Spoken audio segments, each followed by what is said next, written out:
Aaron Judge, Cody Bellinger, you know what I mean, the stars and stuff like that. But once you've been on the team for like years, I'm telling you, you'll be instantly forgotten. Instantly forgotten, man. MJ says, I'm so happy Jay signed Springer over LeMahieu. Yeah, Springer's doing his thing, man. And shout out to Springer, too.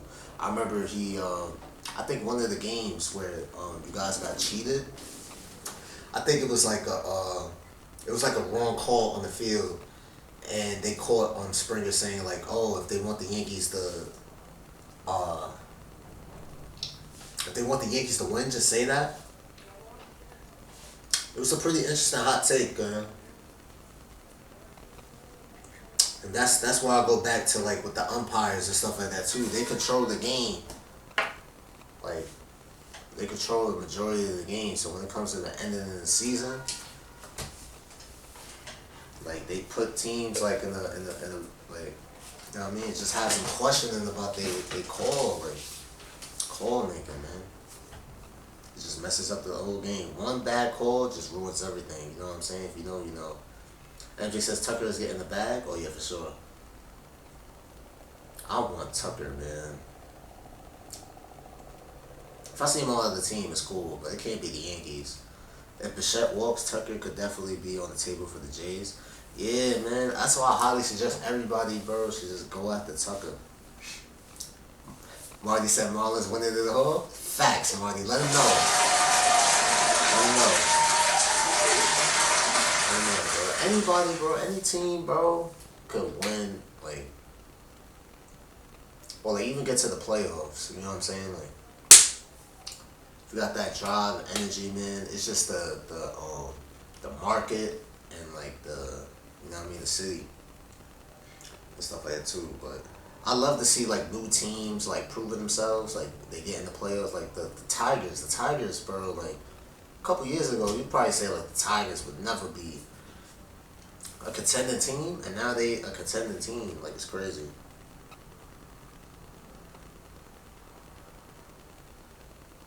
You know what I'm saying? So it's crazy. Biggest game of the year up to that point. You know, it kind of shows that they have faith in you and that they believe in you. And so, yeah, I mean, I'm ready to go. I'm fired up. Awesome. And when we're behind, Tim. Hey, Kev, you've thrown a lot of innings this year and for 5 years in a row, but you appear to be as physically strong at the end of the season as you've been all the way through. Is that the case? And if so, why? Yeah, I mean, honestly, you know, the off days the last month definitely helped. You know, I think, yeah, I mean, with the way that our schedule was the last 6 weeks, it really kind of allowed for us to kind of give some of our guys a break, and I think. Is that Bellinger such a travel kid, spoiled brat? Nah, man, like, I feel like that was the Yankees' biggest pickup was Cody Bellinger and Max Fried. The rest of them, waste of money. Waste of money, man. You know what I mean? Everything is shaping up to be how it is with them. So it's a little easier to keep weight on, you know, but yeah, you know, it's just one of those things that probably everybody in this room can relate to that a little bit, but you know, it's just something that, yeah, a lot of guys gain weight, I kind of lose weight, and so that's just kind of been the big question mark, trying to figure out, you know, how to stay strong at this point in the year. We'll stay in the same row with Keegan. Hey, Kev, now that you've been here 4 years and you seem to have really embraced this organization and the city, like, does this moment mean something different or more to you now than it might have when you first arrived in Toronto? Yeah, for sure. You know, I was thinking about 22 the other day, and pitching here in 22, that postseason compared to now, completely different. You know, kind of fresh into the organization.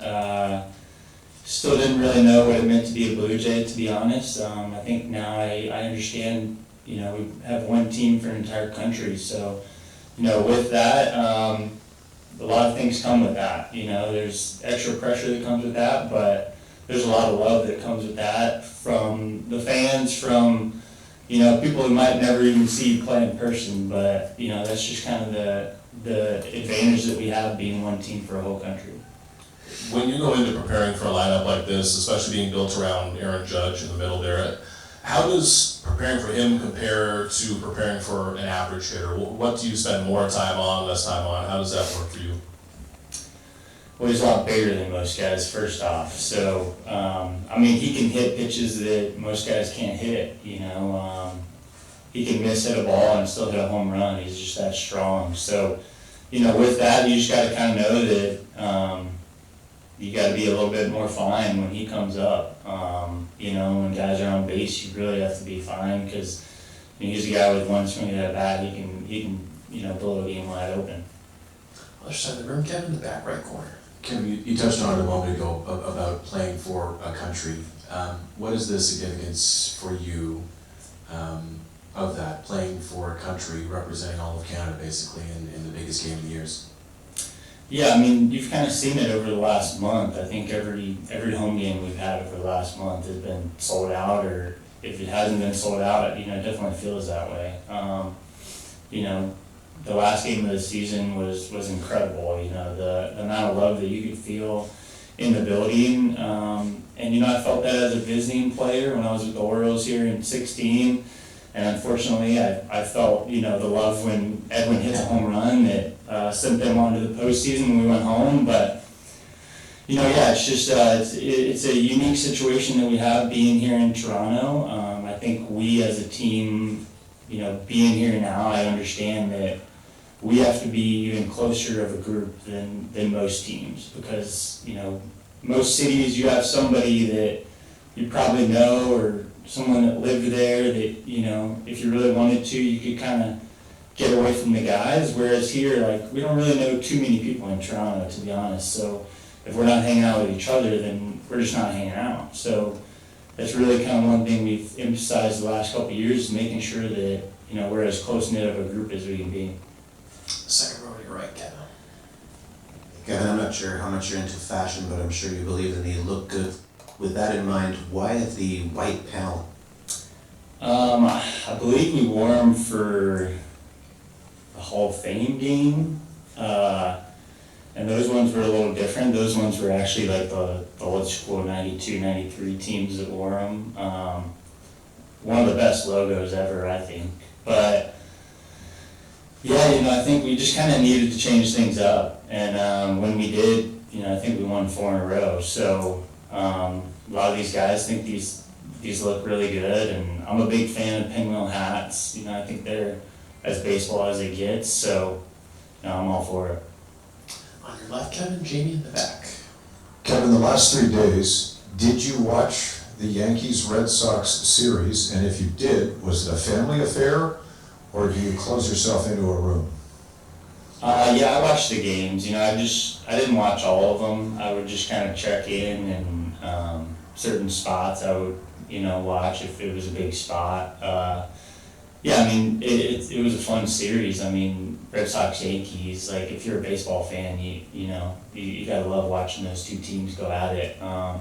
Two really good teams that are playing really well, so, you know, to be honest, you don't really think about it too much. You're just kind of waiting to see who's gonna come here. You know, that was about it. Third row on your far right, Kevin. Hey Kevin, you mentioned 2022, obviously a lot of water under the bridge since then, but what makes you believe that this team is better equipped to make a meaningful postseason run than the previous times you've been?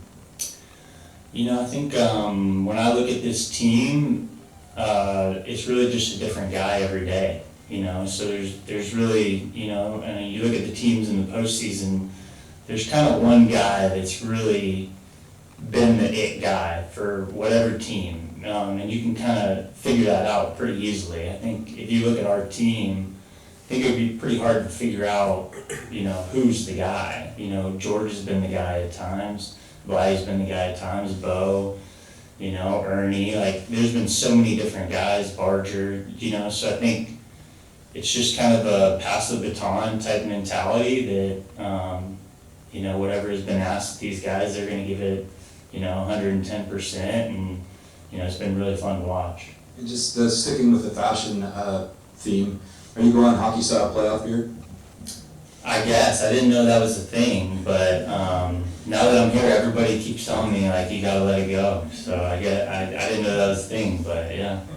Got a shy in the fourth row. Hey Kev, this will be the fifth start you make against the Yankees this season, and obviously there's a lot of familiarity there. Just from, you've often talked about you're mostly a two-pitch guy, mixing a slider. But just from a game plan approach, can you do something different? Can you feature a different look, different sequencing, or are you just either executing or I don't? Yeah, more so the latter. I mean, I'm not, I didn't come up with the knuckleball the last couple of days, so, yeah, I mean, you know, the book is out on me. These guys kind of know what they're gonna get. You know, there's different ways where I can kind of throw a wrinkle into their mind, but, I mean, I'm gonna throw my best two pitches, and I'm gonna throw them a lot. And, you know, if I can throw my fastball where I want to and locate my split when I need to, you know, I feel pretty confident that I can get any righty or lefty out in the game. Got Hazel. Kevin, I think there's almost a dozen guys in the clubhouse that have never been to the postseason before. For the veteran guys, what have the conversations been like? What kind of advice, what kind of things are you telling the guys who have never played October baseball? Well, the biggest thing is, you know, we've been pumping in crowd noise the last couple of days. Like, the biggest thing is it's gonna be way louder than that, you know, so the guys are kind of complaining that they can't hear. It's gonna be 10 times louder than that, so, you know, the nice thing is I have pitched here in the postseason, so, you know, I can kind of go back on how crazy and electric it was in 22, but I also think it's gonna be completely different.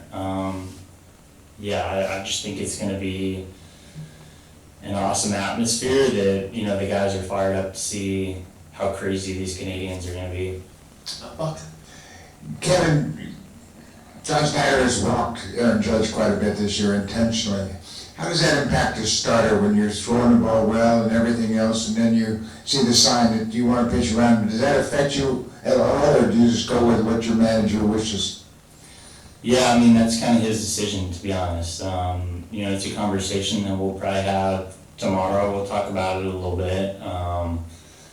You know, but there's usually times, you know, if there's an open base and it's late in the game, you know, we're probably gonna do that. I mean, it's just, you know, that's the nature of the beast. He's a guy that, like I said, can beat you with one swing, and, you know, he's you know, one of the best players in the game, but at the same time, you always want to go after guys, so, you know, it's kind of that double-edged sword. The two last ones for Kevin on your far left in the back. Kevin, can you talk a little bit about how your relationship with Alejandro Kirk has evolved and where the trust is heading into tomorrow? Yeah, I mean, Kirky's a guy that I think everybody roots for when they watch play. He's a guy that, to see his maturation through the last couple of years, not only as a baseball player, but, you know, as a person. He has a daughter now. It's really cool to see. You know, he's a guy that, when he's up, everybody wants him to get a hit, and when he's catching, I mean, he's a wizard back there. Like, to be honest, it's kind of hard sometimes because he's so good at it that you don't actually know where the pitch was. So, like, as a pitcher, if you're trying to make an adjustment, it's kind of hard sometimes because he can move the ball 2 feet. And so, whereas, like, you might think it was a good pitch, you actually missed by 2 feet. But he's just so good and so quick back there. Just stealing strikes, trying to do whatever he can, and Heineman's the same way. I mean, those two guys have been incredible for us, and I think that's why we're number 2 in the big leagues with, you know, the value at that position. Finish up in the fourth row on your right. Hey, Kevin, you've mentioned your previous playoff experience a couple times here. When you look back at your last 2 for the Jays, what have you learned from those, and what do you lean on going into tomorrow from those experiences? You know, honestly, every year is so different. You go into every postseason start, you know, with a completely different entire season under your belt. So, you know, whether you're dealing with things physically or mentally or whatever, it's kind of hard to compare them. So, you know, you can just kind of know that you can bank on the fact that you know how crazy everything is going to be, and especially game one, you know, there's going to be a huge flag that's going to